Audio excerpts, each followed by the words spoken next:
It's been 6 years since that trip to the Catskills, and I still can't go a day without thinking about it. It was supposed to be a quick getaway. Me, Matt, and Jordan. 3 city guys looking for fresh air and a break from our screens. We pitched our tents near a stream, miles from the nearest road, thinking we'd found paradise. The first night, we sat around the fire drinking cheap whiskey and swapping ghost stories. I remember laughing. I remember feeling safe. The second morning, while hiking a ridge, we found her. An old woman, barefoot and cloaked in layers of tattered fabric. She stood in the middle of the trail, staring.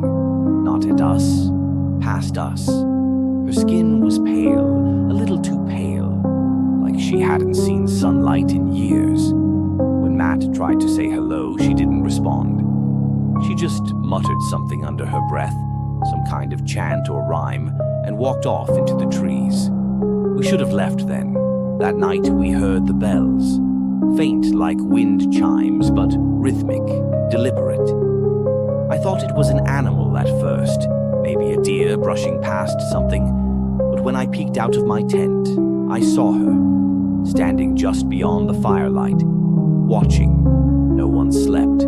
The next morning, we found symbols carved into the trees around our camp. Circles with eyes, figures with elongated limbs, and spirals. So many spirals. Matt swore he hadn't heard anyone in the night, but I knew she'd been there.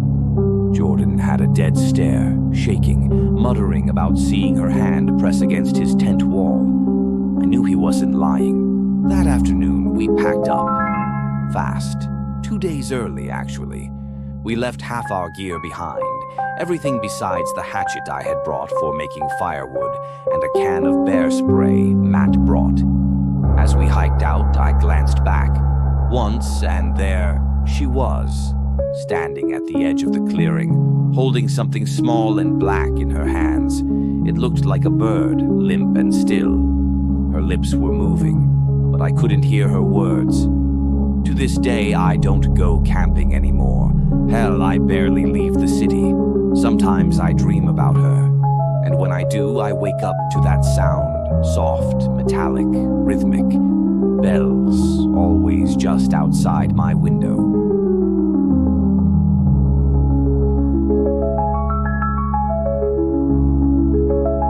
It's been 3 years since that trip, but I still feel my heart racing every time I see a dog. My brother Tyler and I had gone camping in the Pine Barrens. Just the 2 of us, like when we were kids. We wanted to get away from everything. Work, noise, people. We didn't bring a map, just followed an old trail and figured we'd make our way back easy enough. That was our first mistake. By the second day, the trail was gone.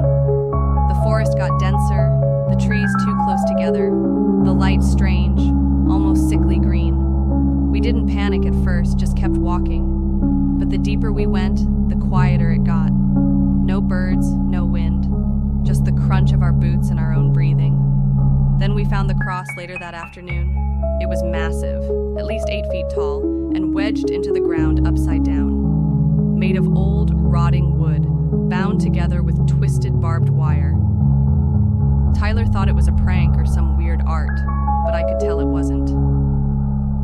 There were scratch marks in the dirt around it, and something about it felt wrong, like it had been there a long time.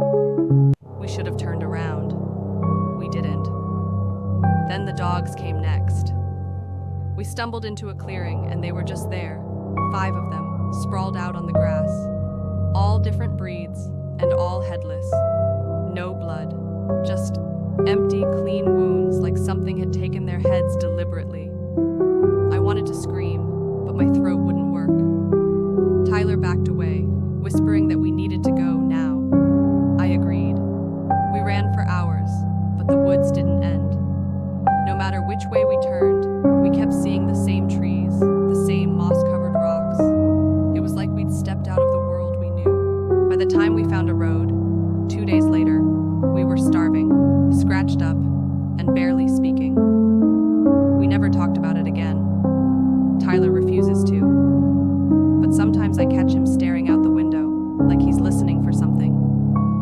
I still hear barking, the crunch of the leaves and twigs, and that howling wind. At night, when I'm alone, soft and distant, like it's calling me back.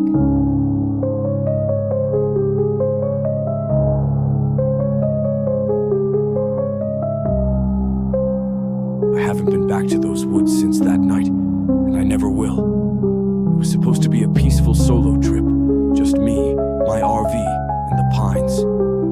I parked miles from the nearest town, set up camp, and for the first 2 days, it was perfect. Quiet. No cell service. Just the sound of wind in the trees and the occasional crack of branches in the underbrush. On the third night, around dusk, I was hiking a trail behind the RV when I saw a child, no older than 2, standing barefoot and completely naked in the middle of the path. Filthy, shivering, but silent, just staring at me. I froze. Every instinct in me screamed this shouldn't be happening. I called out, asked where their parents were, but the kid just turned around and started walking deeper into the woods. I followed.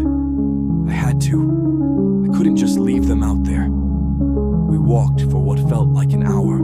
The sun dipped low, and the forest got dark, fast. The kid didn't cry, didn't laugh, didn't do anything but walk. Eventually, we reached a clearing. There was a cabin, old, rotted, leaning like it could collapse any second. The windows were black, and there was a smell in the air, like wet earth and rot. The kid stopped at the porch and pointed at the door. Didn't look at me, just pointed. I wasn't going in. I told the kid to come with me, but he didn't move, just kept pointing, now shaking a little. That's when I heard it. Footsteps behind me. Heavy.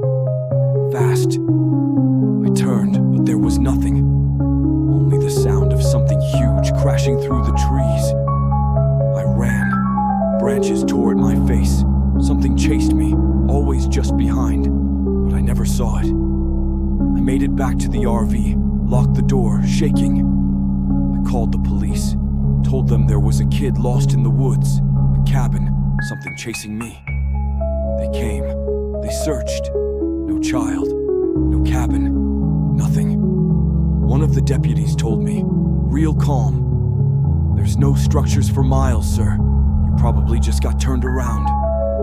I didn't argue. I just left. But here's the thing. I still have the child's footprints in the mud outside my RV. Small, barefoot, leading away into the trees. And sometimes, when I sleep, I hear knocking on the door. Low, slow, 3 times. Always 3.